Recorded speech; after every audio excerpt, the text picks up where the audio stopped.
Nagaristan Museum Garden belongs to one of the Qajar kings named Fath Ali Shah Qajar, who used to come there in the summers. By order of the king, her images were painted all over the buildings of the garden.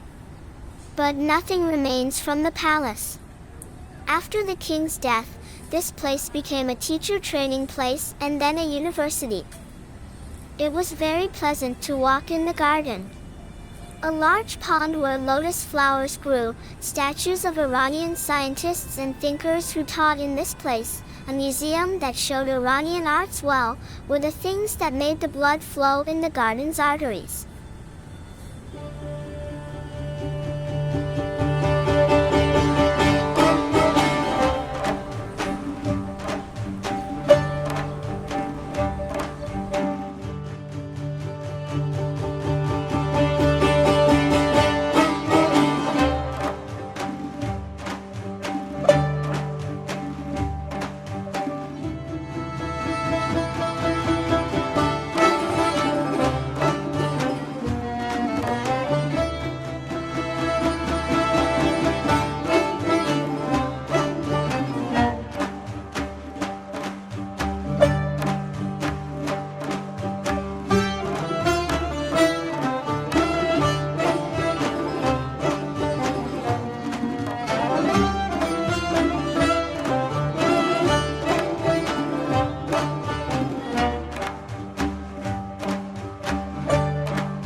از کجا بند از کجا باده گردون ساقیا باده گردون ساقیا از کجا بند از کجا باده گردون ساقیا باده گردون ساقیا آن جام جان افزای را آن جام جان افزای را بریز بر جان ساقیا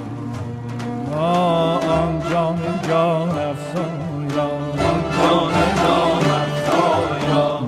بریز بر جان ساقیا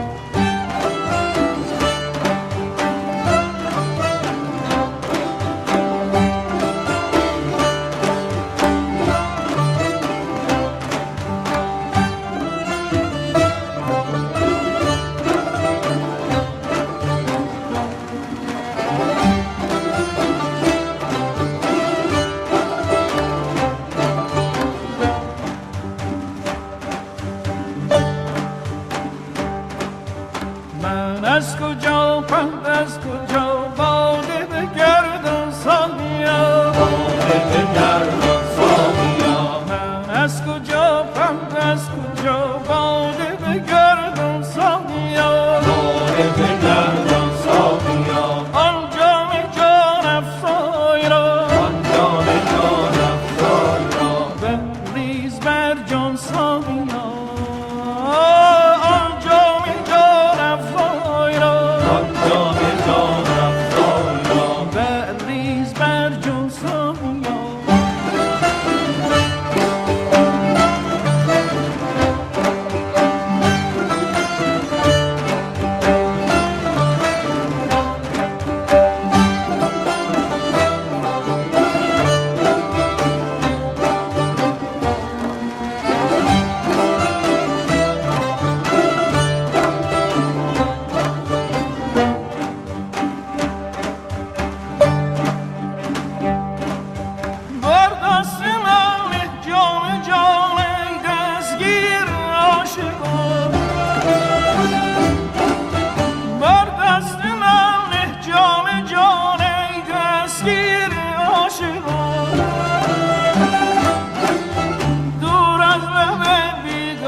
آشکار پنهان ساقیا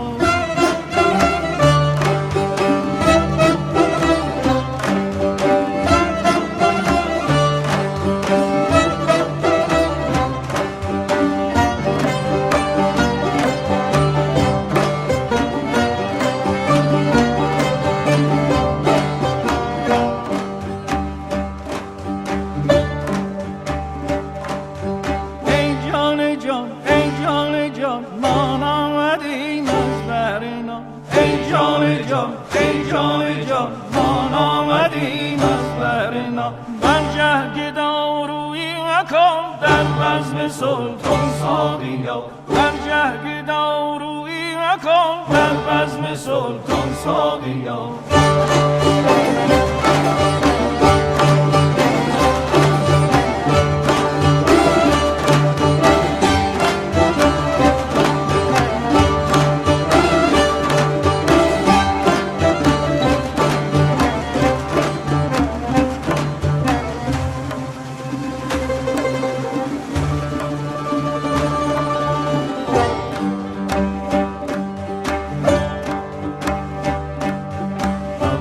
بگیران جامه بر کفه آن پیرمه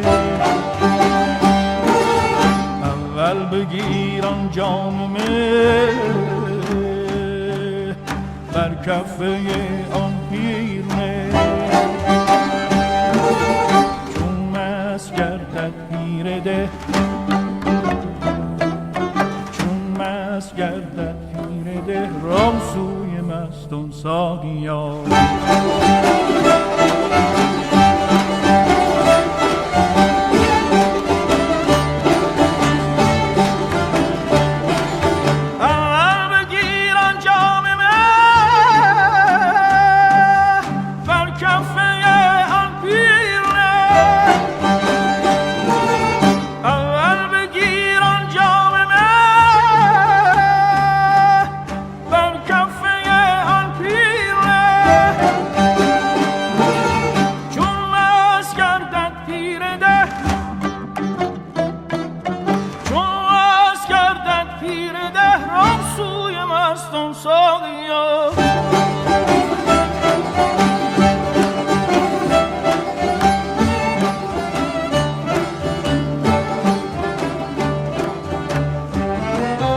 برخیز ای ساقی بیا برخیز ای ساقی بیا ای دشمن شرم و حیا ای دشمن شرم و حیا برخیز ای ساقی بیا برخیز ای ساقی بیا ای دشمن شرم و حیا تا وقتی ما خواندن شد